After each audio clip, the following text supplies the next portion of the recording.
Bien, pues muy buenas tardes a todas y a todos. Bienvenidas, bienvenidos a nuestra sesión síncrona del 26 de noviembre de 2025. Hoy tendremos nuestra única sesión del módulo 3, metacognición y análisis complejo de la realidad.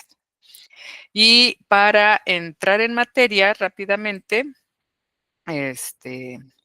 pues cumplamos con nuestras formalidades escolares. Entonces, quienes estén en condiciones de encender su cámara, por favor, háganlo ahora para que tomemos la evidencia de inicio de nuestra sesión, por favor. Y yo les pueda tomar una bonita foto y todas las personas sonriamos de que estamos felices y contentos de analizar complejamente la realidad. Y quien no pueda encender su cámara, por favor, coméntelo también en el chat, por favor. Perfecto, muchísimas gracias. Muy bien, compañeras, compañeros, voy a comenzar a compartir nuestra presentación del día de hoy.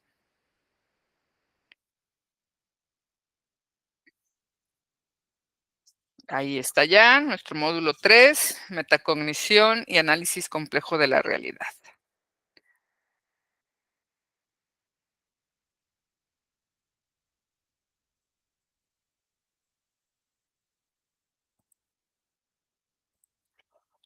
Bien,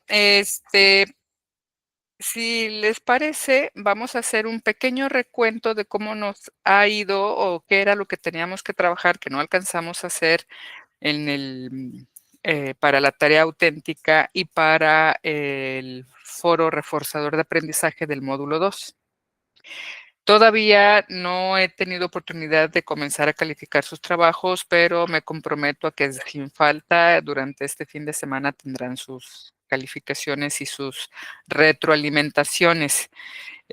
Por favor, estén atentos. Normalmente cuando no hay una suficiencia en el trabajo, ya saben, en la retroalimentación se van diciendo como las cosas que habría que subsanar, que habría que mejorar, tanto para mejorar el contenido de su actividad auténtica o de su foro reforzador de aprendizaje, y también para aumentar su calificación. Entonces, en esta ocasión creo que tenemos hasta 3 intentos. Entonces, las personas que estén interesadas en tener una muy buena calificación, pues estén atentas también a sus retroalimentaciones, ¿no? Para que puedan subir calificación en caso de que les vaya mal. Y recuerden que también el hecho de atender las retroalimentaciones, bueno, las observaciones que vienen dentro de las retroalimentaciones, es conveniente para no arrastrar omisiones o errores o confusiones para el resto de para este módulo y para el módulo 4 y para la actividad integradora. Recuerden que vamos haciendo una recuperación de los contenidos y de las actividades que vamos realizando para al final poder estar en condiciones de hacer una muy buena actividad integradora. Entonces, si vamos arrastrando errores u omisiones, pues eso se va a reflejar también en la actividad integradora. Y recuerden que el porcentaje de la calificación final de la actividad integradora es del 30%, ¿no? Entonces, para que estén atentos a esa situación. Bien, entonces, regresando a la tarea auténtica del módulo 2, mapear la complejidad.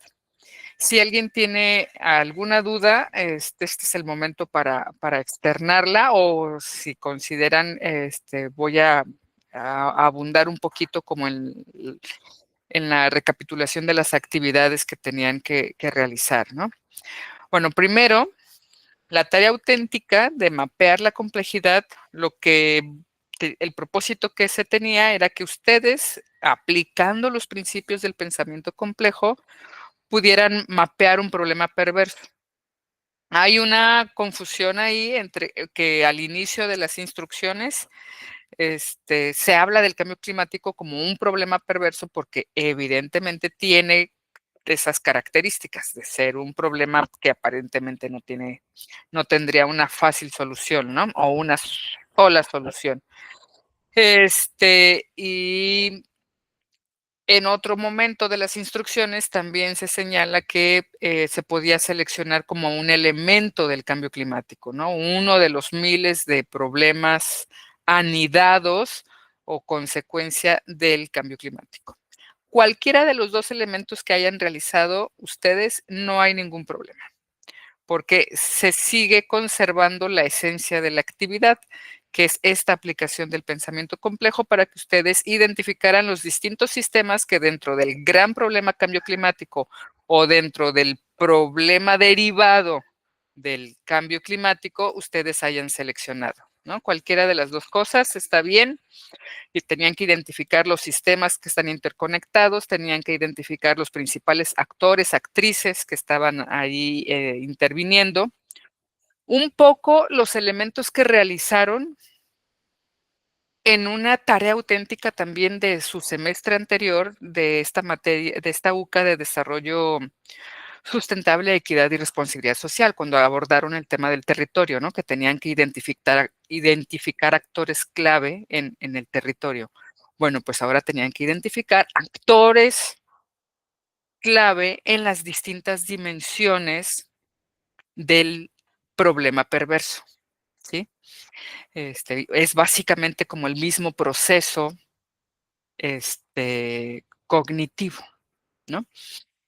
Y bueno, pues identificar también el tipo de interacciones o de interrelaciones, si estas solamente son de ida, ¿no? Si solamente es en una sola dirección la interacción, o si también hay un regreso, es decir, si es de de entrada, de ida y vuelta, o si hay todo un flujo de interacciones que van, vienen y se conectan con otros sistemas, con otros actores, ¿no? Eso era lo que había que mapear, básicamente.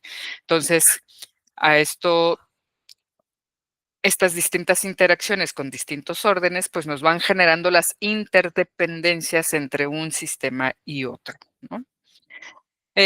Bueno, entonces,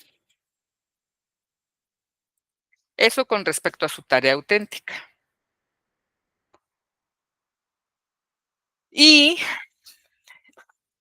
¿qué podía? Cuando quienes no hablaron del cambio climático en términos generales y que tomaron un solo aspecto, lo que tenían que hacer es como jalar ese elemento, ese problema perverso, eh, y pensar en las propias características sistémicas de ese problema perverso.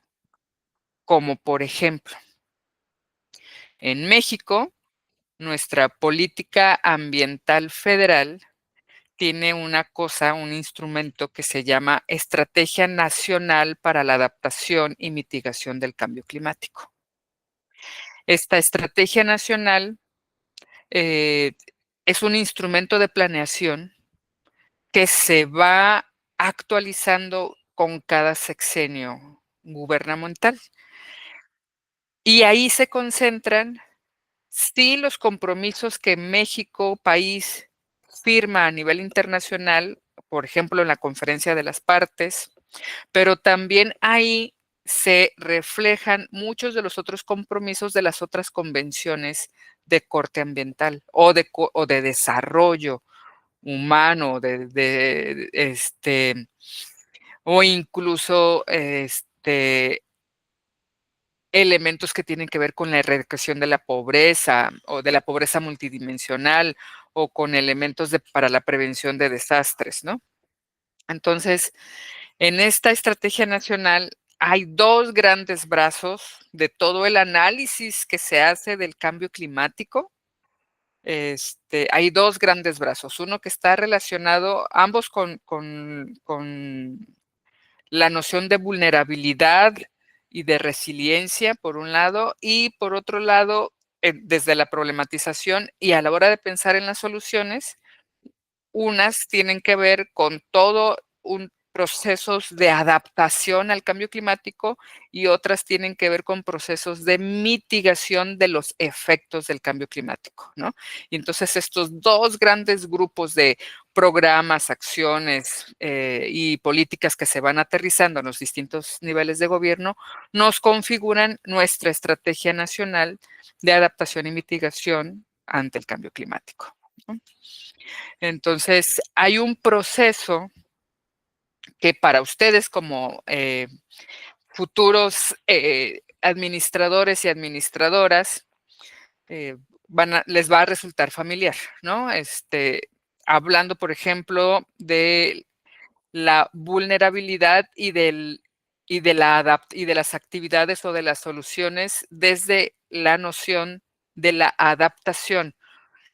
Y eso no es otra cosa más que qué es todo lo que tenemos que hacer en los distintos niveles de gobierno y en los distintos sectores sociales, considerando todas las dimensiones, todos los sistemas que integran la sociedad mexicana, para adaptarnos al cambio climático. Esto quiere decir, de entrada, que el cambio climático es un problema perverso que ya no podemos evitar que ocurra. Lo que podemos hacer es o adaptarnos a los cambios que va a generar y por tanto tomar medidas para llevar a cabo esa adaptación, o bien mitigar, reducir los efectos negativos que ese cambio climático va a generar, ¿no? Entonces, en el proceso de adaptación, pues primero lo que se hace es hacer una evaluación, o un diagnóstico, ¿no? De la vulnerabilidad actual y futura, cuáles son las proyecciones. Posteriormente se realiza un diseño de medidas de adaptación en todos los ámbitos, pero en este caso para la adaptación se están presentando con 3 enfoques, que es el recuadro que ven ustedes en su parte inferior derecha. Ahorita vamos para allá. Una tercera etapa de estos procesos de adaptación es la implementación de las medidas de adaptación que se diseñaron y posteriormente, pues el monitoreo y evaluación de los efectos o de los objetivos y de las metas que se van cumpliendo con todas estas acciones, ¿no? ¿Y hacia dónde se dirigen, hacia dónde se enfocan estas medidas de adaptación? Hay 3 grandes enfoques en nuestra política pública nacional. Una, que es basada en ecosistemas, entendamos la dimensión ambiental, que es aprovechar la existencia de toda la diversidad paisajística, ecosistémica, la biodiversidad que hay en el país para poder hacer frente a esos impactos del cambio climático. Es decir, aprovechar que en México hay una zona desértica, hay una zona tropical, hay una zona de bosques templados, hay mares, hay o sea, un gran litoral, tenemos islas, o sea, toda esta diversidad de paisajes y de ecosistemas permiten también que además de que tengamos que diseñar acciones para cada uno de esos ecosistemas, porque no podemos hacer lo mismo en todos los ecosistemas, que también utilicemos eso como una ventaja adaptativa de nuestro país frente a otros países u otros lugares que, por ejemplo, solamente tienen bosques templados. Si ocurre algún problema que ponga en peligro la continuidad de los bosques templados en un lugar, está poniendo en realidad en peligro los bosques templados de todo el lugar. Entonces, esta diversidad de paisajes, de ecosistemas, a nosotros como país nos permiten tener también una mayor capacidad de resiliencia. Eh, y se los comento porque entonces son elementos que también tenemos que considerar, así como ustedes están muy familiarizados o pueden familiarizarse con mayor facilidad con los elementos o con los factores económico-administrativos en general, o con la dimensión política y económica de los sistemas, pues yo les voy platicando desde la dimensión ambiental, ¿no? Y bueno, el otro enfoque es la adaptación basada en las comunidades. Un poco lo mismo de esta diversidad paisajística y ecosistémica, ahora hablando de la diversidad cultural y también de toda la diversidad de comunidades que hay en nuestro país, ¿no? Que tenemos comunidades rurales, comunidades urbanas, ciudades pequeñas, grandes, medianas, o sea, que no tenemos un solo modo de habitar el territorio, ¿no?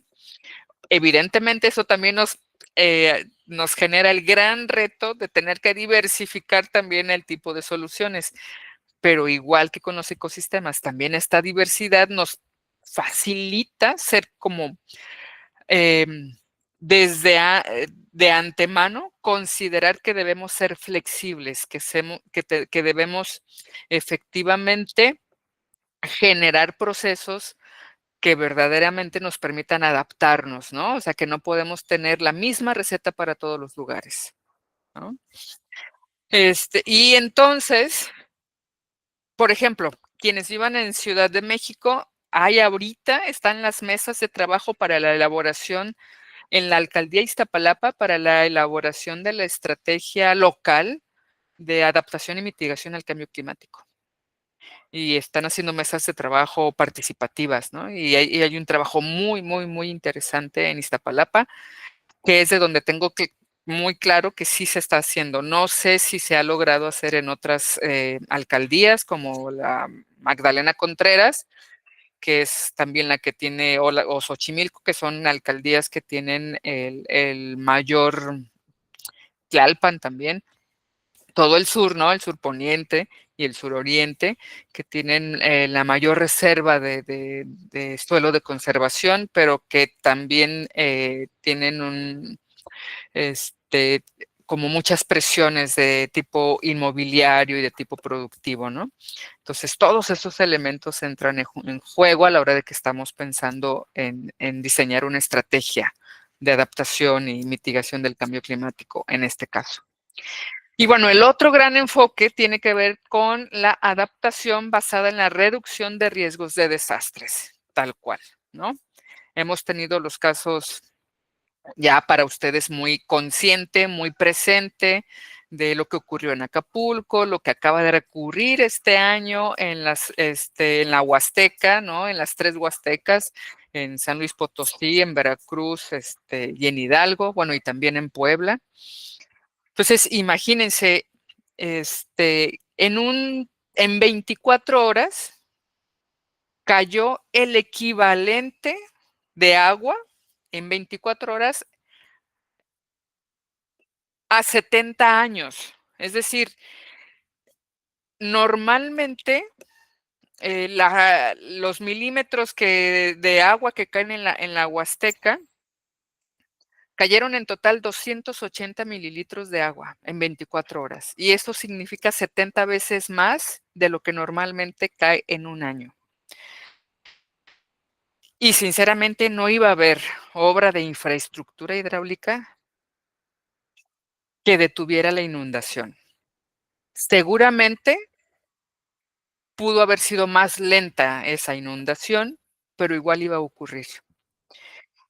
E iba a ocurrir no solamente por la cantidad de agua que cayó, sino por cómo están hechos los asentamientos humanos, tanto las comunidades rurales como como las comunidades urbanas, ¿eh?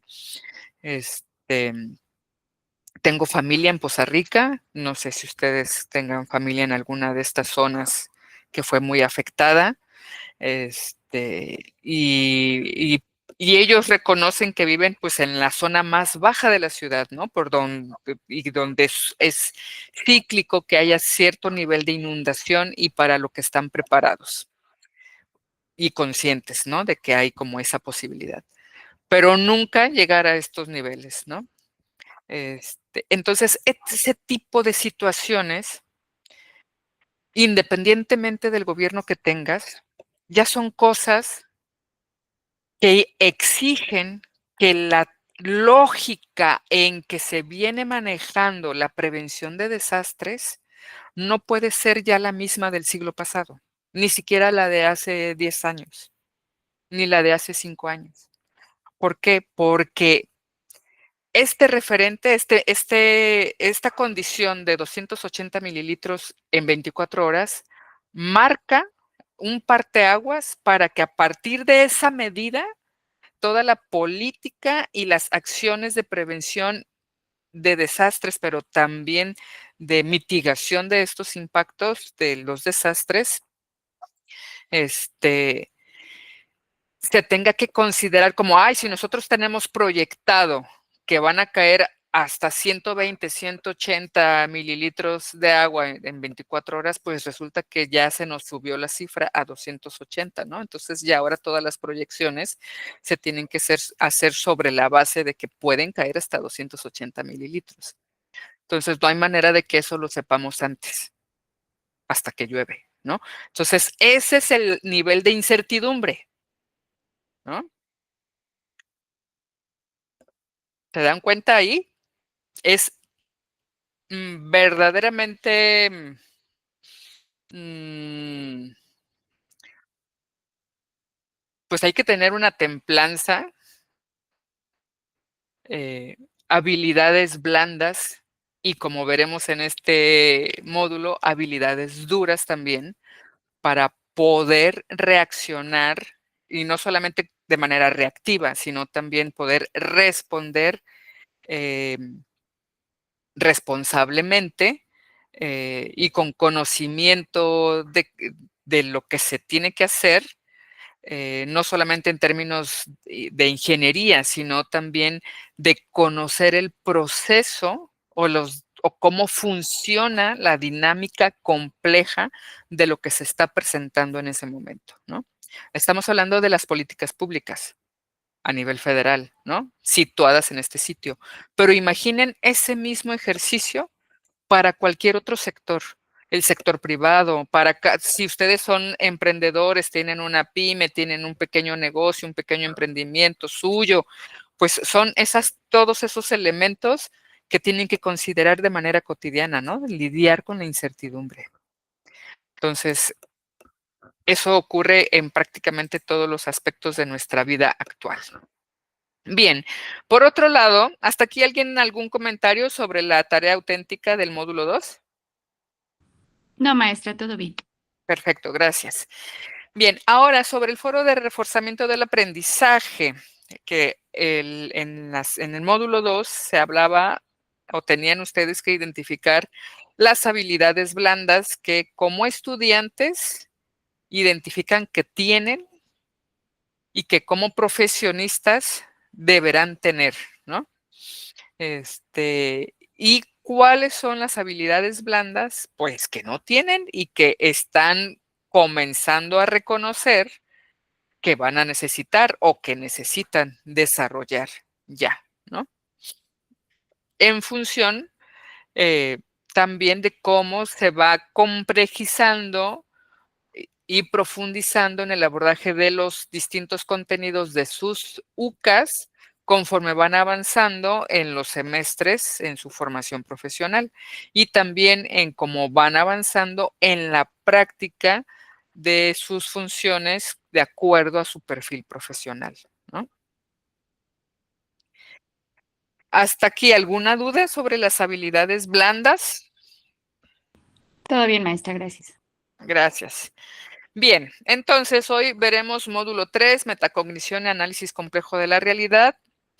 En esta ocasión, el propósito del módulo es que igual utilicemos nuestra capacidad de análisis complejo de la realidad, pero esta vez a través de la metacognición y que reconociendo también qué es la metacognición, cuáles son sus principales dimensiones, logremos desarrollar y consolidar nuestra autorregulación, consolidemos también nuestra inteligencia emocional y el pensamiento crítico para que entonces podamos estar en condiciones no solamente de proponer soluciones, sino también buscar que ese encuentro o esa propuesta de soluciones tenga también un fuerte componente humanista, es decir, que sea empático, que sea respetuoso de la diversidad cultural, ¿sí? Que sea ético, que sea justo, ¿no? Por eso hablamos aquí desde una perspectiva integral y humanista. Eso es lo que buscamos en este módulo 3. Y para eso, ¿cómo le vamos a hacer? Bueno, aquí no le cambié el nombre, discúlpenme, pero bueno. Vamos a hacerlo, porque si no, se me va a ir así la presentación cuando se las entregue. Y es metacognición y análisis complejo de la realidad.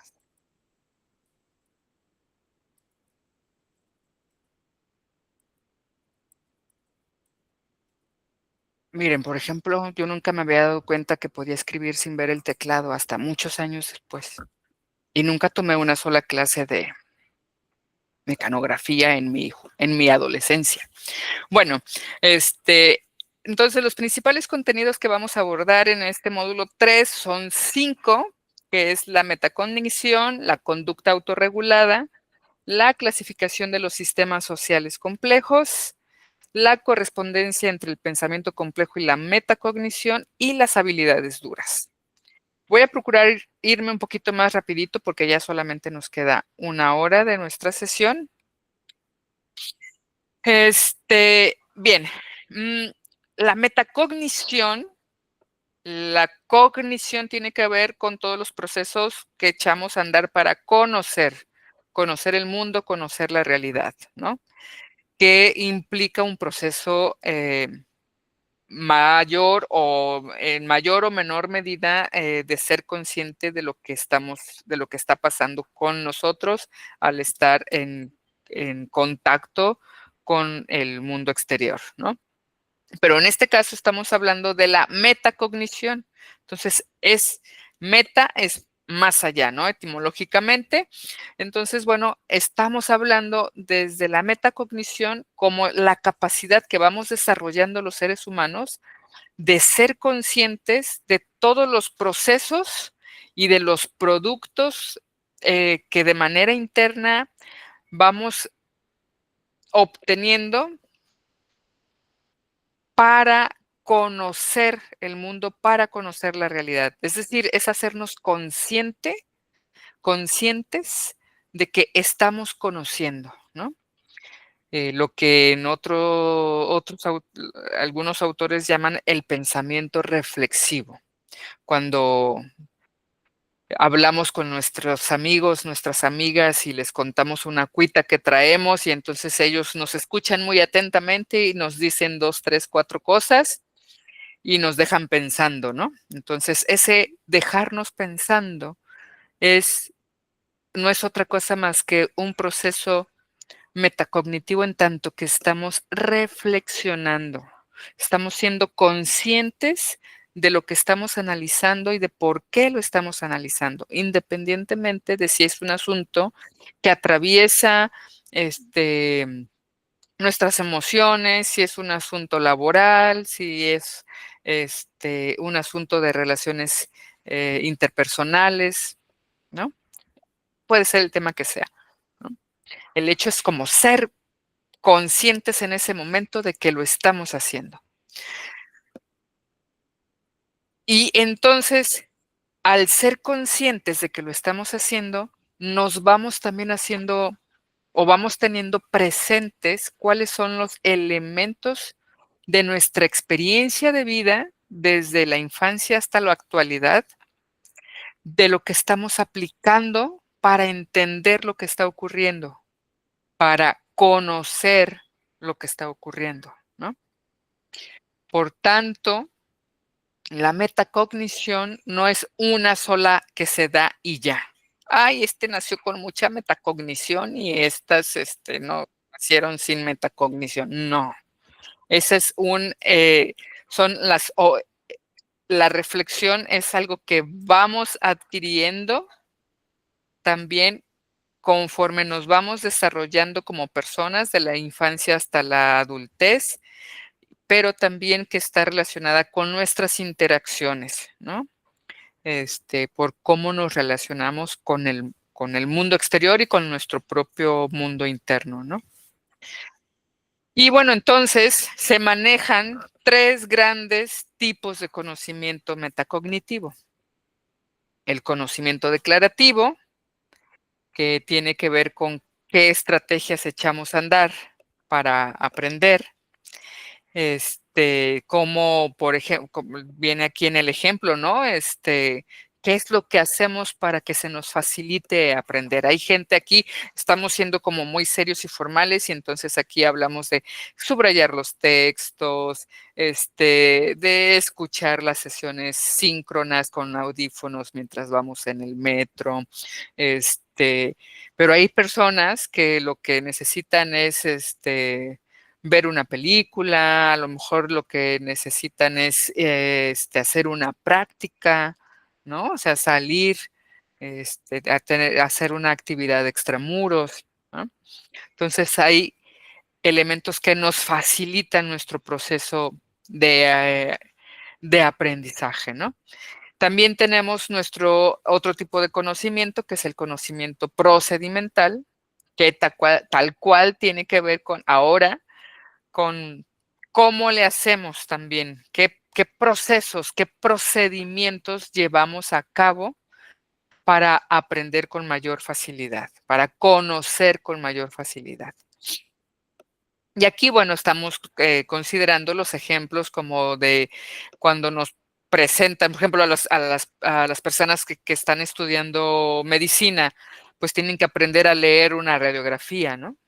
Tienen que aprender a leer qué dicen unos exámenes de laboratorio de sangre o de orina, porque no son lo mismo. Y de acuerdo a las especialidades, pues también los tipos de estudios, ¿no? Quienes son oncólogos seguramente pues tienen que aprender a ver las tomografías y a reconocer las figuras entre luz y sombra, ¿no?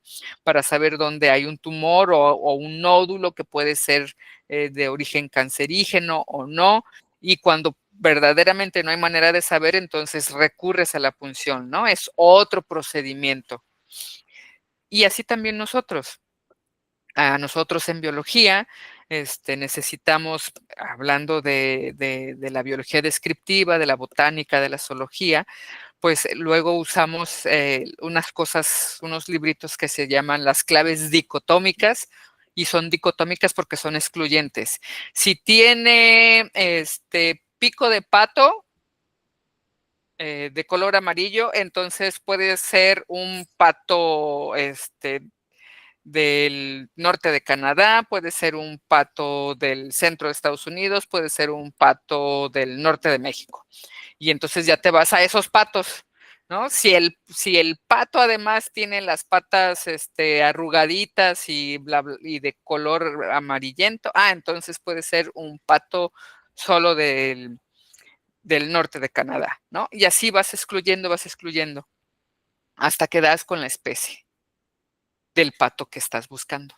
Entonces, es la manera como usas esas herramientas que ya sabes, que de acuerdo a tu perfil profesional, tienes a la mano, ¿no?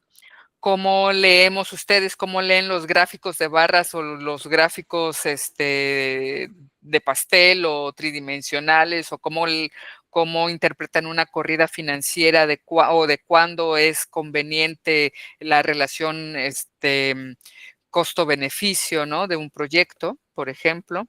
¿O cómo tienen que estructurar los perfiles, qué elementos tienen que considerar en un diagrama de flujo para organizar jerárquicamente un área, ¿no? Son elementos que ustedes van a ir adquiriendo, ¿no? Y tenemos también el conocimiento condicional, que ahí, dependiendo de la condición, es lo que van a usar, ¿no? O sea, no siempre van a usar un gráfico de barras cuando lo que necesitan ver no es la frecuencia, sino las proporciones de un total, ¿no? De un 100%, vaya, ¿no? Entonces, no es la misma utilidad de lo que representa ese gráfico, ¿no? ¿Hasta aquí alguien tiene alguna duda, algún comentario? ¿Nadie? Bien, continuamos entonces. Bien, el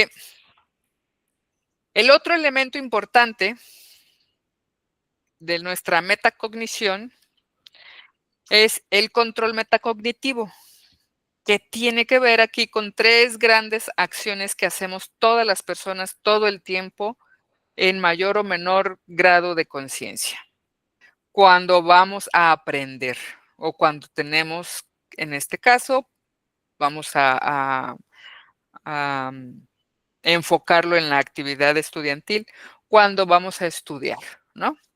Entonces, cuando vamos a estudiar, nosotras ya sabemos qué elementos necesitamos acondicionar para tener las mejores, valga la redundancia, las mejores condiciones para estudiar. Planifico mi actividad, ¿no? Necesito estar a solas, necesito que no haya ruido, necesito la computadora o solamente con mi celular, necesito que haya internet, como lo voy a hacer en la noche, pues necesito que la lámpara funcione. Si lo voy a hacer de día, bueno, pues necesito estar en tal lugar, en estas condiciones. Todos los elementos que voy a necesitar para llevar a cabo mi actividad, pero además pensando en que puede haber cosas que fallen en el último momento y entonces cómo las voy a resolver en ese momento, ¿no?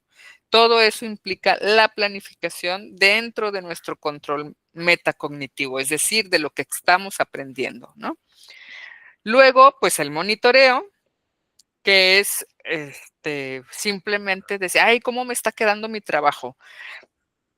Muchas veces cuando realizamos una actividad nos ha pasado, sé que nos ha pasado a todas las personas que decimos, no estoy entendiendo lo que estoy haciendo. Estoy verdaderamente confundida, confundido, pero bueno, pues yo le voy a seguir y a ver qué sale, ¿no? ¿Lo hemos hecho o no lo hemos hecho? ¿Lo hemos sentido o no lo hemos sentido? Sí, maestra. Sí, maestra. ¿No? Y entonces, pues ni hablar, ¿no? Pero ahí estamos fallando un poquito en nuestros procesos de control metacognitivo, pero nada que no se pueda resolver precisamente con las habilidades duras que estamos abordando para este módulo, al final de este módulo. Y la intención de este control metacognitivo es que efectivamente eso no nos ocurra. O sea, que sí podamos sentirnos seguros de que estamos llevando a cabo adecuadamente nuestra actividad, que estamos haciéndolo de manera correcta, ¿no? Y también cuando nos ocurre eso, porque también nos ha pasado de que, ay, qué bonito me quedó. Ahora sí, ni modo que me diga la maestra, el maestro que no le entendí, ¿no? Mira qué bonito me quedó aquí mi tabla dinámica y si le pica aquí se viene el hipervínculo de no sé cuál y que si le pica acá va a pasar esto otro y además mi mapita aquí tiene todas las conexiones, o sea, esta vez estoy plenamente consciente de que estoy cumpliendo no solamente con las instrucciones, sino que además lo estoy haciendo bien. También les ha pasado eso, ¿no? Están ciertamente seguras y seguros de que lo que están haciendo está bien. No tiene que ver con que si son buenos o malos estudiantes, tiene que ver con el proceso de reflexión, con la toma de conciencia de lo que ustedes están aprendiendo, sean conocimientos procedimentales, sean conocimientos declarativos o sean conocimientos condicionales, ¿no? Y bueno, cuando ustedes terminan la actividad, también se preguntan, bueno, ¿y esto para qué me va a servir? ¿O esto para qué me sirvió? ¿O esto de qué me está sirviendo? ¿No? Cuando comenzamos esta unidad curricular de aprendizaje, cuando hablaron ustedes de sus expectativas, ustedes decían, pues yo quiero aprender a resolver conflictos y a tomar decisiones de manera asertiva y porque entender la complejidad de la realidad y bla, bla, bla, bla, ¿no? Lo dijeron ustedes en sus expectativas. Bueno, pues tomar decisiones asertivas, desarrollar la capacidad para gestionar o resolver conflictos, requiere que desarrollemos todos los procesos metacognitivos, es decir, que seamos conscientes de lo que estamos aprendiendo.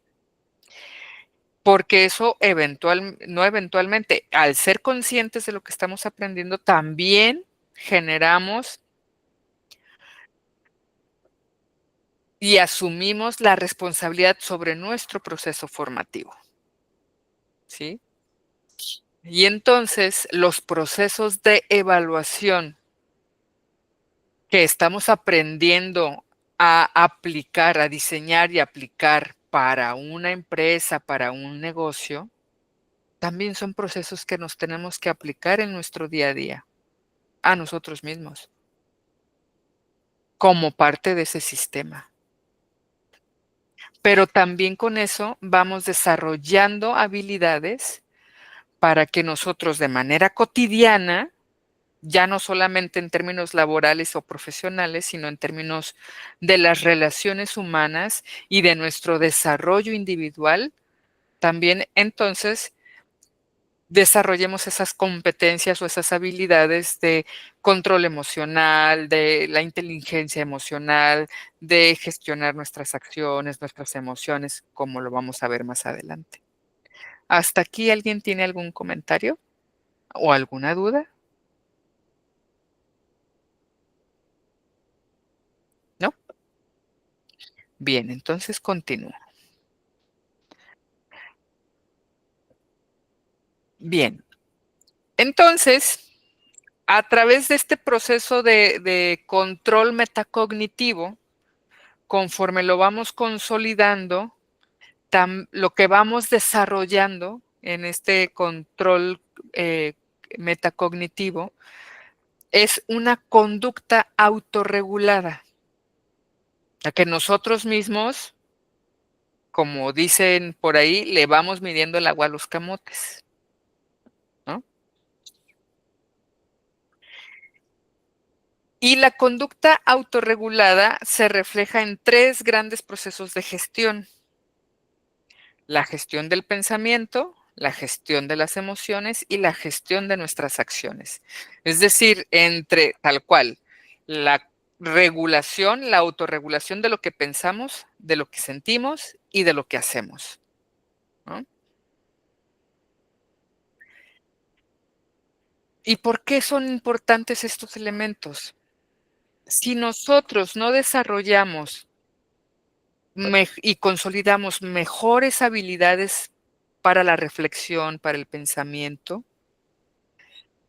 no vamos a tener la posibilidad de considerar todo el espectro de condiciones que están generando una situación determinada, un conflicto familiar, un conflicto laboral.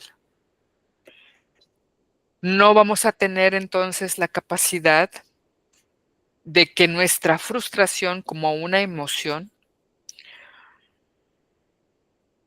sepamos cómo filtrarla, asumir que no es un asunto personal, no es en contra de mí, sino que es una situación en la que de alguna manera resulté afectada, pero no es personal contra mí, ¿no? O sea, saber gestionar tus emociones, ¿no? Saber diferenciar cuando, como dicen por ahí, cuando te toca y cuando no, aunque te pongas, ¿no? Entonces, ser consciente también del tipo de emociones que estamos sintiendo frente a cualquier evento, ¿no? Y eso también viene con el desarrollo de los procesos de reflexión. sea, no es que no reflexionemos sobre las emociones. Sí, sí tenemos que reflexionar sobre las emociones, por supuesto. También lo hacemos, ¿no? Como cuando pensamos, ay, ¿por qué nos enamoramos? ¿Por qué me gusta fulanito de tal? ¿O por qué me gusta sutanita de tal? Y entonces voy siendo consciente de que me estoy enamorando de esa persona, ¿no? De esas emociones, esos sentimientos. Y entonces comienzo a pensar, ¿no? Y entonces paso a las acciones, ¿no? O sea, son elementos que aplicamos no solamente para aprender nuevas habilidades de nuestra profesión, de nuestra carrera, también las aplicamos en nuestra vida diaria, ¿verdad? Incluso en la esfera más íntima, que no solamente tiene que ver con las relaciones con otras personas, sino también la relación que tenemos con nosotras, con nosotros mismos, ¿no? De cómo nos vamos conociendo. Uno va reconociendo sus límites, de qué cosas no negocias, pero también vas reconociendo en dónde está tu límite, porque es hasta ahí, hasta donde llega tu habilidad hasta ese momento. Y entonces eres consciente de que tienes que desarrollarlo aún más, ¿no?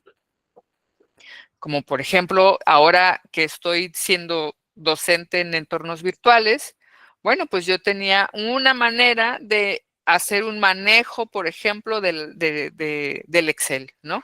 Ahora que tengo que hacer muchas otras actividades, pues he aprendido muchos trucos, o sea, le he encontrado muchas otras aplicaciones al Excel. Por supuesto, el software se ha venido actualizando, se ha venido complejizando también cada vez más. No es el mismo Excel que yo comencé a usar por allá de los 90, ¿no? O sea, no tiene nada que ver. Entonces, pues también uno va actualizando, uno va perfeccionando las habilidades que va adquiriendo, ¿no? Y esta gestión de lo que pensamos, de lo que sentimos y de lo que hacemos, nos ayuda también a ir modulando nuestros procesos de las formas que utilizamos para aprender, para conocer el mundo, ¿no? Y pues en términos de lo que significa ser estudiante universitario, pues bueno, una parte importante es cómo le hacemos para gestionar mi proceso de aprendizaje. Entonces, nuestro modelo educativo, por ejemplo, descarga la obligación de que asistan a las sesiones síncronas, ¿no? Ustedes no están obligados a asistir a las sesiones síncronas, pero sí están obligados a estudiar los contenidos nucleares, sí están obligados a realizar las actividades y sí están obligados, pues, a cumplir con actividades que tengan un rigor para nivel licenciatura, ¿no? Este, entonces, ahí, en tanto que el hecho de que no estén obligados a asistir a todas las sesiones síncronas, fíjense en lo que desde dónde se está partiendo en el modelo educativo de Rosario Castellanos, en este proceso, en la autorregulación de ustedes como estudiantes, para que entonces puedan tener procesos autogestivos de aprendizaje, ¿no? Y yo diría que semi autogestivos, porque ustedes tienen fechas límite, ¿no? De tal fecha a tal fecha puedes hacer esto y de tal fecha a tal fecha haces esto y no puedes hacer o no puedes presentar nada una vez que se cumple este plazo, ¿no? Entonces, sí hay un momento en el que ustedes pues tienen que cumplir con todas las actividades de las diferentes UCAs, ¿no? Entonces, todos estos elementos, pues claro que nos van generando también un una mayor seguridad sobre nosotros mismos, de reconocer cómo es que estamos aprendiendo, ¿no? Y eso también nos permite reflexionar y fijarnos para nosotros mismos nuevas metas de aprendizaje, ¿no? Incluso plantearnos nuevos retos, ¿no? Reconocer dónde están nuestras debilidades y tomar decisiones para superar esas debilidades, ¿no? Aprovechar también los elementos prácticos que vas adquiriendo para también potenciar los elementos en los que tú ya sabes que eres fuerte, ¿no? Y bueno, en términos emocionales, pues también te vincula desde la satisfacción y no desde la frustración con el conocimiento y con tu desarrollo profesional, ¿no? Lo que decimos, a mí me encanta hacer lo que hago, a mí me encanta ser administrador, me encanta ser administradora, me encanta ser la jefa de recursos humanos, me encanta estar a cargo aquí del almacén, me encanta estar aquí en el diseño de proyectos, ¿no? Sea el perfil que sea, el hecho de que ustedes puedan pasar por todos estos procesos metacognitivos también genera un sentido no solamente de superación, sino también de satisfacción de lo que hacen, de lo que aprenden, ¿no? Y entonces pueden ser pueden ser estudiantes con una mayor motivación, ante una cuestión adversa pueden tener una mayor capacidad de resiliencia, de levantarse de ahí, ¿no? Decir, ay, bueno, pues esta vez no lo entendí, me salió mal, me equivoqué, tomé una decisión inadecuada, pero sé que lo puedo hacer mejor, ¿no? Y entonces también con eso los niveles de estrés disminuyen, de estrés, de frustración, de ansiedad, de enojo, ¿no? De desconfianza, de inseguridad. Entonces, eso finalmente, ser consciente de nuestro proceso de aprendizaje, de nuestros procesos metacognitivos, también nos ayudan a empoderarnos, a tener más confianza en nosotros y a saber que todo el bagaje de conocimiento, no solamente de la escuela, sino también de la vida, de la experiencia práctica de la vida, nos va generando nuevas herramientas para hacerle frente a los retos cotidianos, ¿no? Ya resolver de manera más asertiva un conflicto tanto en la escuela o en el trabajo o en la familia. ¿Ven? Como y entonces nos volteamos a ver nosotros, personas individuales, y reconocemos que somos también un sistema complejo, abierto, interactuando con otros sistemas que tienen sus propias dimensiones, sus propios componentes, igual que yo, y con los que estoy vinculándome. Entonces, son diferentes escalas, ¿no? Vamos a verlo más adelante. Bien, y entonces, ¿de qué hablamos cuando hablamos de las competencias metacognitivas? Pues todo esto de lo que hemos venido hablando, todas estas capacidades que nos van a ayudar a tener un mejor proceso de planeación, un mejor proceso de monitoreo y un mejor proceso de evaluación de nuestros procesos, porque en la vida todo es un proceso, de todo nuestro proceso metacognitivo, ¿no? De cómo estamos aprendiendo el mundo. Y entonces, les pongo esta diapositiva de la que tiene el bannercito cafecito, que dice beneficios significativos de la metacognición, porque me interesa mucho que ustedes relacionen los verbos, las acciones que implica cada habilidad, ¿no? Decimos, por ejemplo, que para poder desarrollar habilidades de autorregulación, pues necesitamos monitorear, controlar y regular nuestros pensamientos, nuestras emociones y nuestras acciones, ¿no? Esas son las acciones que tenemos que dominar para desarrollar nuestra habilidad de autorregulación. Luego, para poder desarrollar nuestro pensamiento crítico como otra habilidad metacognitiva, necesitamos aprender, o sea, ser conscientes de lo que implica reflexionar, enfocar, concentrarnos y cuestionar lo que estamos aprendiendo. o cualquier otro elemento en la vida, ¿no? La propuesta de solución que nos están presentando, el problema que nos están presentando, ¿no? Porque también a partir de ese cuestionamiento, lo que vamos ejercitando es la problematización, ¿no? ¿Por qué está ocurriendo esto? ¿Mm? Para mejorar nuestra habilidad de comprensión y de retención de información, de datos y de relación de esos datos, necesitamos dominar las acciones de identificación, de comprensión y propiamente de retención de esos datos, de lo que sea que tengamos enfrente que debamos utilizar, o sea, saber qué significan esos datos, qué impacto tienen esos datos, ¿no? Por ejemplo, hay una manera en la que luego la estadística nos puede engañar o la podemos usar muy convenientemente, ¿no? Por ejemplo, tenemos, se desarrollaban antes indicadores en, vamos a decir, en la policía municipal acá en mi rancho, en Nayarit, donde se tenía que ver el incremento de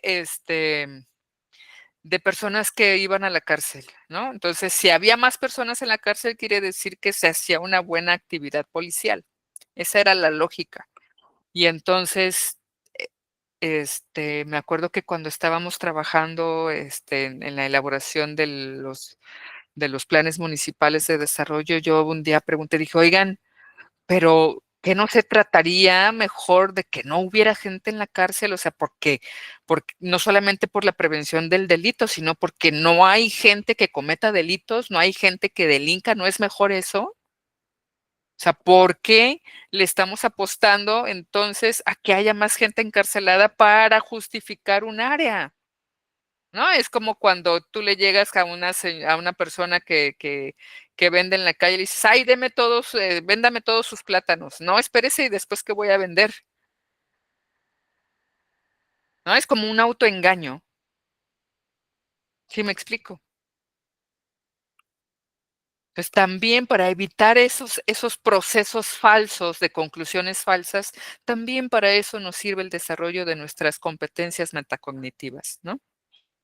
Y bueno, sí, pues, si tenemos todas estas habilidades, ocurre que entonces nosotros ya no dependemos de otras personas para llevar a cabo acciones, ¿no? O sea, nos convertimos en personas independientes, en personas autónomas, soberanas, vaya, ¿no? Nosotras decidimos qué hacemos porque sabemos qué queremos hacer y cómo lo queremos hacer, porque conocemos, ¿no? Conocemos las causas, las consecuencias, las interacciones, las interrelaciones, los efectos negativos, los efectos positivos. Cuando decimos, es que yo sé que eso es lo que más me conviene, es porque ya sopesamos todo esto, ya complejizamos, pero no lo sabíamos, que eso era lo que estábamos haciendo, ¿no? Y entonces, también con estos elementos somos capaces de apoyar los procesos metacognitivos de otras personas, sin que necesariamente nos lo propongamos. O porque precisamente nos lo estamos proponiendo. Cada vez que decimos, ay, pues ahora yo quiero armar un círculo de estudios, o quiero armar un círculo de literatura, o un club de ajedrez.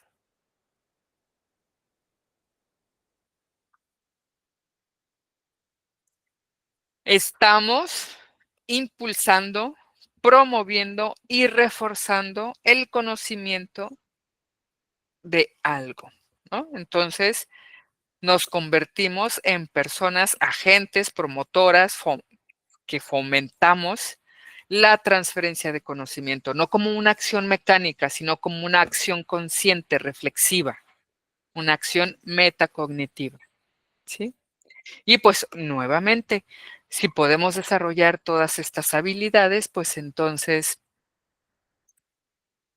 mucha de nuestra carga de estrés, de frustración, y de inseguridad, pues se reducen, ¿no? Y entonces, ¿Qué ocurre con nosotros? Pues, para nosotros mejoramos nuestra capacidad de comprensión, no solamente de los contenidos, sino de las situaciones problemáticas que se nos presentan como retos cognitivos o como retos cotidianos de la vida, ¿no? Somos más eficientes, ¿no? Este, y podemos estar más tranquilos o tranquilas. Y todos estos elementos nos ayudan a desarrollar nuestra inteligencia emocional, ¿no? Que básicamente es que desarrollemos la habilidad de reconocer y de entender y todavía más de manejar, como dice en la diapositiva, nuestras emociones, pero también de reconocer y de entender y de manejar desde nosotros para nosotros, ¿eh? Aquí no estamos hablando de manipular a la otra persona, no, pero de entender y manejar nosotros para nosotros nuestra reacción con respecto de las emociones de otras personas, ¿sí? Este, en el contenido nuclear hacen referencia a Aristóteles, de que la inteligencia emocional es el arte de saber enojarse cuando vale la pena, ¿no? O como dice Joaquín Sabina, de las lágrimas para llorar cuando valga la pena. O como me decía mi abuela, de gastar mi saliva en infiernos que valgan la pena, no gastarme la saliva en infiernitos. Es decir, en enojarnos con la persona correcta, en el momento correcto, en el grado correcto, por las cosas correctas y de modo correcto. Eso es ser o eso es tener inteligencia emocional. Y evidentemente eso implica, antes que otra cosa, un autoconocimiento. El reconocimiento de nuestras limitaciones, pero también el reconocimiento de nuestros alcances, es decir, de nuestras habilidades metacognitivas, por un lado, pero también dentro de estas habilidades metacognitivas, el desarrollo de competencias tanto profesionales como también de carácter humano, ¿no? Y con ello el desarrollo tanto de habilidades blandas como de habilidades duras, que no, o sea, no es que sean dos elementos disociados o que unas personas somos mejores para las habilidades duras y otras para las habilidades blandas, ¿no? No es que seamos mejores o peores, es que tenemos las, la posibilidad, las condiciones para el desarrollo de ambos tipos de habilidades, pero muchas veces nuestra conducción, nuestra forma de aprendizaje va privilegiando más un elemento que otro en muchas personas y en otras no, otras ni siquiera nunca nos damos cuenta de lo que ocurre, ¿no? Y bueno, entonces nuestra inteligencia emocional no solamente es hacia otras personas, ¿no? También tiene que ver con, les decía hace un momento, de cómo nos conocemos nosotros, ¿no? Cómo nos autorreconocemos. Y entonces, esto nos, esta inteligencia emocional nos ayuda a desarrollar también habilidades que necesitamos para la gestión de nuestras emociones y que tienen que ver también con nuestras capacidades para la interacción social, ¿no?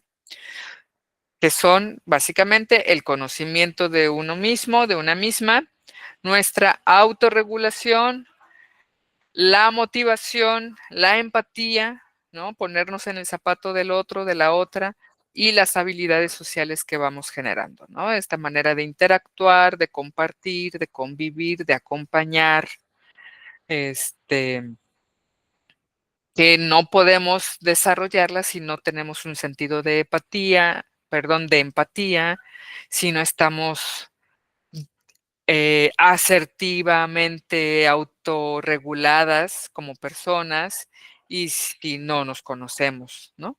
Entonces, no es que nos brinquemos etapas para lograrlo, sino que todos estos elementos los vamos desarrollando al mismo tiempo. Bien, ¿hasta aquí tenemos alguna duda? ¿Algún comentario? ¿Alguien? ¿Nadie? ¿Nada? Bien, miren, aquí me voy a ir muy rápido porque la clasificación de los sistemas sociales complejos, gracias Octavio, pues está debidamente explicada ahí en el contenido nuclear, pero sí me gustaría como que recordáramos que además los siguientes elementos para los sistemas en general, independientemente de su clasificación, que es como lo que está tras bambalinas de esta clasificación de sistemas complejos, ¿no? Primero, que recuerden que un sistema complejo es un recorte de una realidad compleja. O sea, que no es como un invento disociado, ¿sí? Que la forma en cómo estudiamos los sistemas complejos nos exige un marco conceptual mínimo previo y también metodológico que compartamos entre las personas que hacen ciencia y las personas que conformamos la sociedad, para que nos podamos entender. Acaba de sonar el timbre. Chicos, por favor, denme 5 minutos, voy a entregar a mi larguito y ahorita regreso, ¿sí?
Chicos, he vuelto, muchas gracias. Como dice mi vecino, un disculpón. Bien, el otro elemento que tenemos que considerar tras bambalinas cuando veamos las clasificaciones de los sistemas sociales complejos es que em, todas estas clasificaciones de sistemas sociales complejos y de sistemas complejos en general depende de la corriente teórica a la que se adscriba la persona que está proponiendo la clasificación, ¿no? Entonces, por eso tenemos como esta diversidad de clasificaciones, de quienes están más enfocados en en resaltar la capacidad adaptativa de los sistemas, quienes se enfocan más en resaltar si son abiertos o si son cerrados, si son jerárquicos, si son verticales o si son horizontales, ¿no? Por el tipo de interacciones que tienen, si son lineales, si son en red, si son de ida y vuelta nada más, si son en espiral, ¿no? Entonces, dependiendo también del tipo de interacciones, es como se va conformando la estructura del sistema, ¿no? Por el grado de complejidad que representan. Entonces, todo esto tiene que ver con desde dónde teóricamente estamos estudiando a los sistemas sociales complejos, ¿no? Porque finalmente esto, recuérdenlo, es una construcción humana, es lo que nosotros estamos definiendo para poder conocer mejor y dialogar de una mejor manera con el mundo en el que vivimos, ¿sí? Que en términos de conocimiento, pues ese es como el mayor reto, ¿no? Ya no se trata, desde el pensamiento complejo, no se trata de tener la certeza absoluta de cómo es el mundo, cómo es el universo, cómo lo explicamos, sino de cómo dialogamos con el mundo, cómo interactuamos como individuos, como grupos sociales, como grandes sociedades, como países, cómo interactuamos entre nosotros mismos y con nuestra gran casa azul, que es el planeta, ¿sí? Entonces, rápidamente vamos a pasar. ¡Ay, diablos! A esta imagen, de sistemas adaptativos y no adaptativos, de sistemas abiertos o cerrados, de sistemas jerárquicos y no jerárquicos. Entonces, consideren que los gráficos son como para que se me den una idea más sencilla de qué procesos estamos hablando o desde dónde las personas que están proponiendo estos sistemas sociales, desde dónde los están clasificando, ¿no? Y otra vez, elementos que ocurren tras bambalinas para estas clasificaciones. No olviden que las estructuras de los sistemas se dan o se van conformando a través de toda la historia del propio sistema, ¿no? O sea, no podemos pensar en los sistemas como algo que ocurren por un soplo divino y que de manera inmediata quedaron constituidos así. No, los sistemas se van construyendo, ¿no? Hay una serie de cambios cuantitativos que eventualmente van a darnos un cambio cualitativo, un cambio de calidad, ¿no? Por eso se dice que la historia de los sistemas, como dice aquí en la diapositiva, la historia de estos sistemas se constituye por una sucesión de estructuraciones, una serie de cambios de movimiento que está ocurriendo, de interacciones, y entonces se dan estas propiedades emergentes que nos dan un nuevo sistema o que nos generan cambios en el sistema, ¿no? Y entonces el funcionamiento de un sistema va a ser el conjunto de las actividades viéndolo como una totalidad. Recuerden aquel principio del todo y las partes en el pensamiento complejo, ¿no? Pero no cualquier totalidad, no es una totalidad inamovible, obscura, no, es una totalidad organizada y sumamente dinámica, ¿no? Y entonces, lo, para lo que sirve ese sistema o su función, la función del sistema, pues entonces va a ser la acción del subsistema más importante, ¿no? Lo que va a ejercer el subsistema. Y entonces, las condiciones, finalmente, para hablar de por qué podemos diferenciar un sistema de otro sistema, o sea, cómo es el contorno, cómo son los límites, cómo son los bordes, las membranas que nos ayudan a diferenciar dónde queda un sistema y dónde queda el otro, son las condiciones límite, ¿no? En donde los flujos se mantienen, pero el sistema no cambia. Y eso también aplica para el conjunto de relaciones que se sostienen sin que cambie la cualidad de ese sistema, ¿no? ¿Hasta aquí tenemos alguna duda? Compañeros, compañeras. Todo bien, maestra, gracias. Todo bien, gracias. Gracias, gracias. Les voy a compartir en este momento, por un lado, ay, Diosito santo, ¿dónde quedó? Permítanme. Creo que está aquí. No. Ay, déjenme encontrar. Ya me acordé dónde está. El bonito formulario para su asistencia del día de hoy. Y va a ser este. Ahí ahora mismo lo voy a publicar. Así es.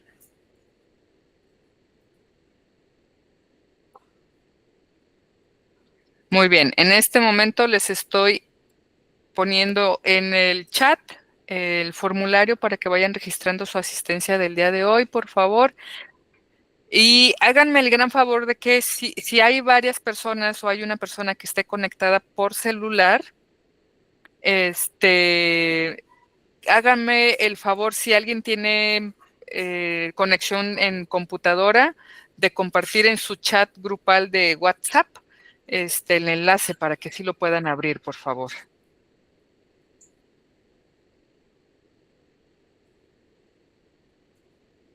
Sí, entonces si alguien puede compartirlo. Ok.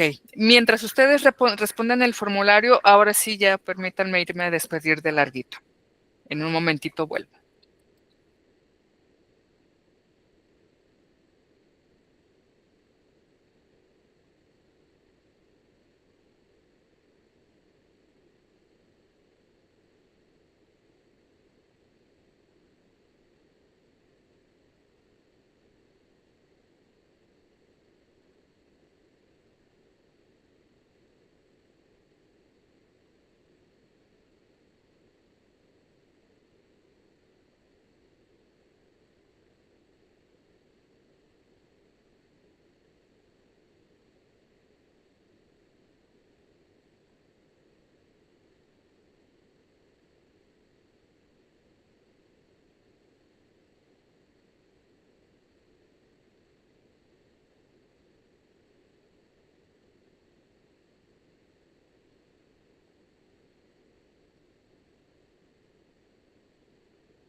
Gracias por esperarme.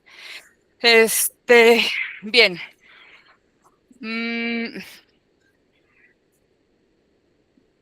¿Listo? ¿Han podido entonces responder todos quienes no hayan podido entrar al formulario? ¿No entra? ¡Qué barbaridad! Qué raro. Ya tenemos 7 respuestas aquí. Así es que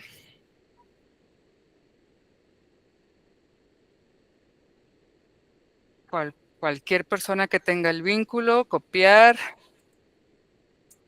Se los voy a enviar de nuevo.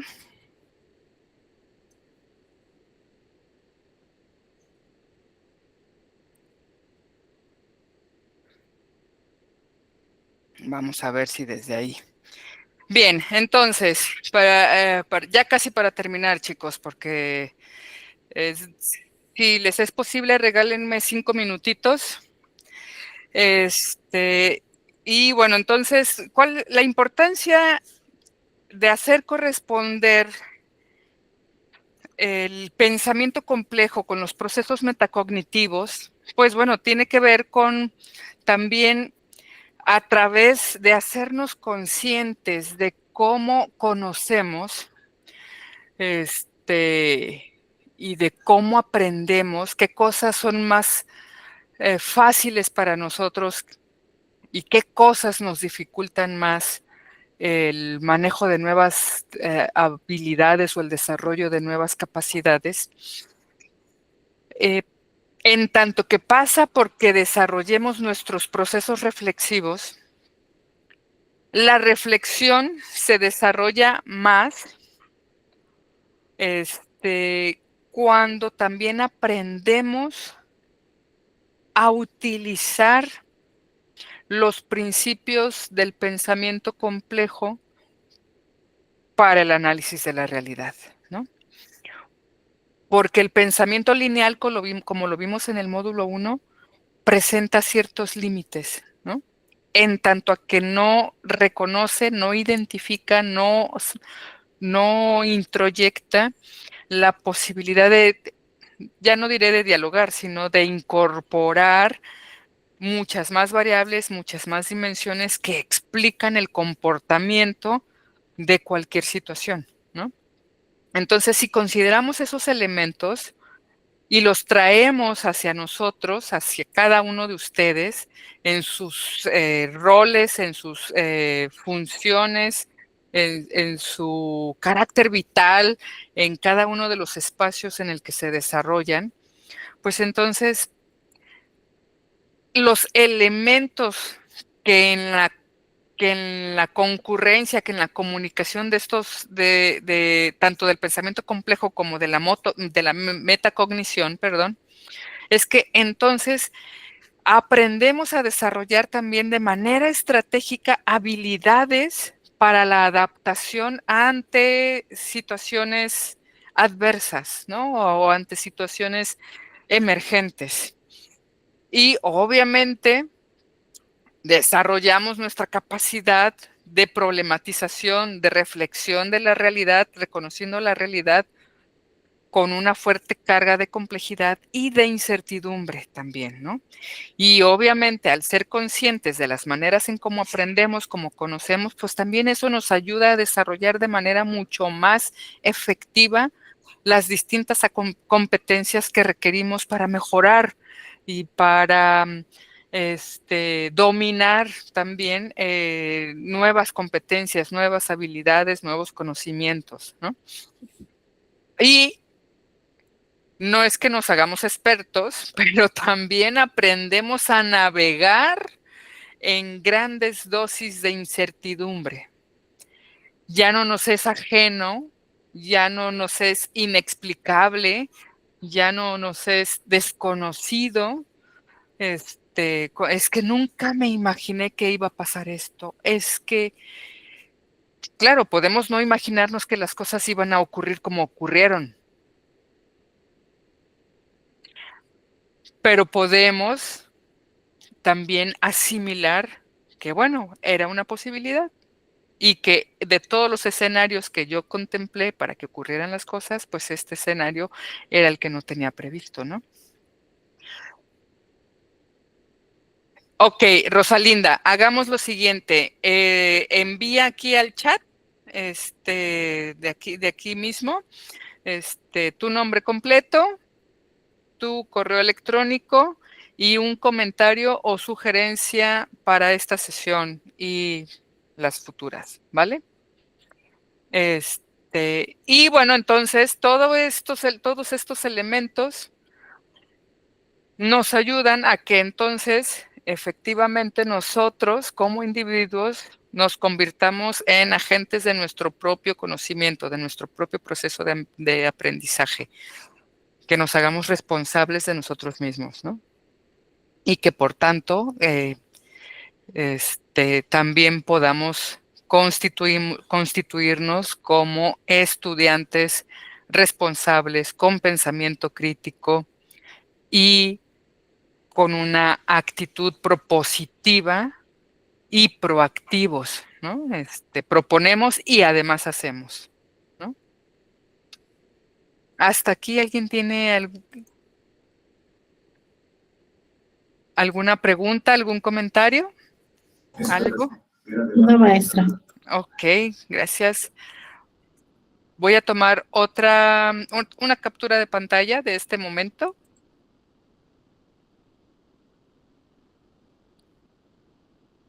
Gracias, Octavio. Bien, y entonces llegamos al momento de las habilidades duras, ¿no? Entonces, pues, ¿qué son las habilidades duras? ¿Para qué nos sirven? Pues bueno, pues las habilidades duras las consideramos duras más porque tienen que ver con los procesos formales del conocimiento, ¿no? O sea, no son las habilidades que aprendemos en el pasillo de la escuela, sino dentro del salón o en las sesiones síncronas o en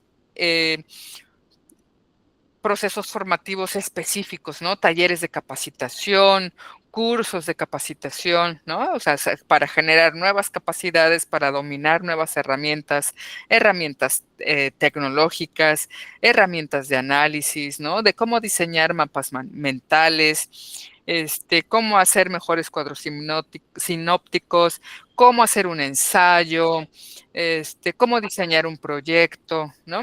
Todas esas cosas, todos esos distintos elementos son habilidades duras, porque tienen que ver con el elemento formal de la educación, del proceso educativo, ¿no? Y entonces cuando estas habilidades duras las combinamos o las traemos, como dice en la diapositiva, las traemos al contexto del pensamiento complejo y de la argumentación, que es finalmente lo que se supone que estamos haciendo en esta UCA, pues entonces eso se convierte o eso se tiene que reflejar en las habilidades que necesitamos para efectivamente estar en condiciones de hacer análisis complejo de la realidad. Entonces, ¿qué elementos tengo que desarrollar? Pues primero tengo que tener una base conceptual sólida, entender qué es la complejidad, de dónde viene la complejidad, por qué surgió la complejidad, por qué la complejidad es útil en mi carrera, para qué la quiero. O sea, entender que aprender a reflexionar y ser conscientes de mis procesos de reflexión no tiene que ver con una cuestión de capricho o de una materia de relleno, sino porque es un proceso cognoscitivo que me va a acompañar el resto de mi vida.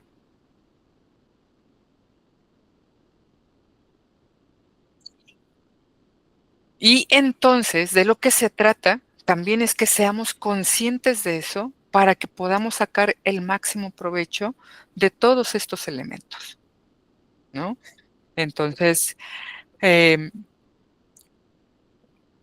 no es que nos convirtamos en expertos de todo, en todólogos, no, pero sí que aprendamos a reconocer que en todos los procesos que ocurren en la realidad hay una complejidad inherente y que por tanto siempre tenemos que estar dispuestos y abiertos a que hay un montón de elementos que están en juego que no estamos viendo todos en el momento en que están ocurriendo las cosas, ¿no? Y entonces, estas habilidades duras, como ven en el gráfico, se dividen en habilidades técnicas, ¿no? La utilización de herramientas específicas, como utilizar la tecnología, utilizar cualquier otro equipo, ¿no? Las habilidades lingüísticas, el desarrollo del lenguaje, de saber escribir, saber redactar lo que estamos pensando, las ideas que estamos pensando, para que la persona que me va a leer lea exactamente lo que yo quiero decir, no para que interprete otras cosas, ¿no? Ay, es que yo te entendí que estabas, pero ¿por qué? Si estoy diciendo que es la casa azul, ¿por qué estás buscando la casa naranja? ¿No? Las habilidades de diseño, las habilidades de escritura y las habilidades analíticas. Todas ellas, estos 5 tipos de habilidades constituyen las habilidades duras que por lo general siempre vamos a desarrollar en contextos formales de educación. ¿Hasta aquí tenemos alguna duda? ¿Alguien? ¿Alguien tiene dudas para realizar su tarea auténtica de este módulo?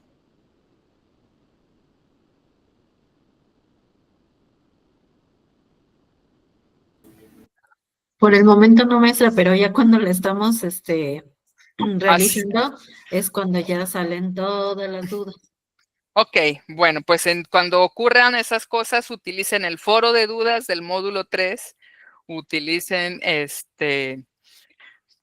también el correo electrónico o sí, pues esos dos son los dos grandes espacios. O también cuando veamos la próxima semana que iniciemos el módulo 4, qué rápido se fue el tiempo, ¿verdad? También podemos hacer ahí una recapitulación de qué fue lo que hicieron y cómo se sintieron haciendo esas nuevas actividades, ¿vale? Si nadie tiene ninguna duda, ningún comentario que hacer,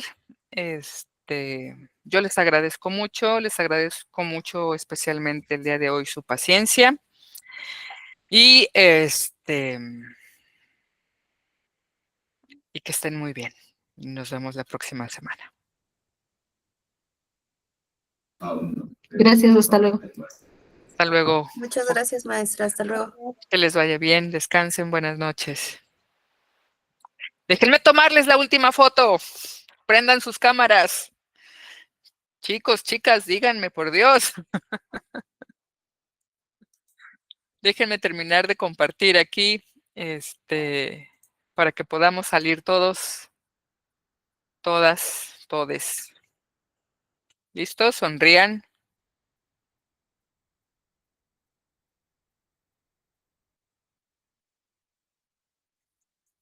Felices como lombrices. Cuídense mucho, nos vemos la próxima semana. Hasta luego. Buenas noches. Gracias, maestra. Buenas noches a todos. Bye.